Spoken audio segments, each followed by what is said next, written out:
Hey guys, so another cool thing to add. Obviously, we're trying to help you out with your fantasy season. We want to make sure you have a good team. These are the weeks to make your trades, right? These are the weeks to build your team into the guys that you believe in. Even if they had a down week, you know what they're capable of. You know what their schedule looks like. You got to plan accordingly. And just wanted to go over some options here.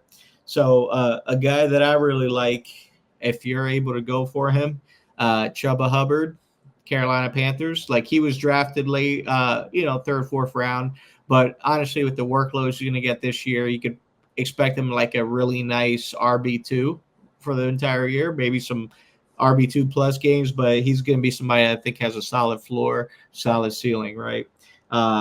Obviously, everyone's making moves around right now, going for ETN. I like him, not paying full price right now for him. But someone else I like is Ted McMillan. Like he got so many targets and he didn't even he didn't score any touchdowns.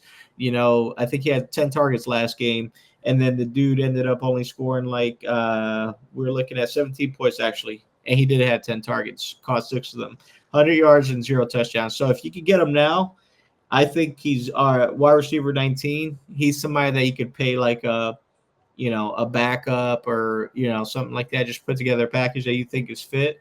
But definitely somebody I would target. Yeah, I actually have Chuba Hubbard on a few of my teams, but I don't have any of Ted McMillan, and I wish I did because I agree with you completely. And a couple other wide receivers I've been looking closely at, and I have them. I have Debo on one team, and I have Wan'Dale Robinson on one team. But there's a good chance that Wan'Dale Robinson's on waivers. So if you can grab him, I think he had 13 targets last game, and he's usually a guy that's just involved like in the slot and with some very short yardage here and there. And obviously in PPR league, he's a great player to have, but they had him involved a little bit. They had him lined up along the side and threw some long balls to him last week too. So with Russell Wilson at quarterback, it may have changed his role there a little bit. If you can make a low ball trade for him, I would do it if you're struggling at wide receiver. And I think Debo might actually get involved a little bit in the run game for the Commanders because with Eckler out, Debo could slide into that role very nicely the same way he did in San Francisco.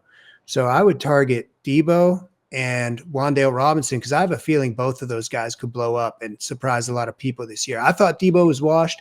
I thought Wan'Dale Robinson was good for 10 or 12 at best.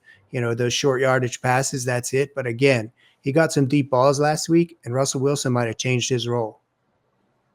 Yeah, and it's funny because I going into the season, I definitely feel like I was higher on Debo than most people, just because I felt like Cliff Kingsbury was going to make him that piece, right?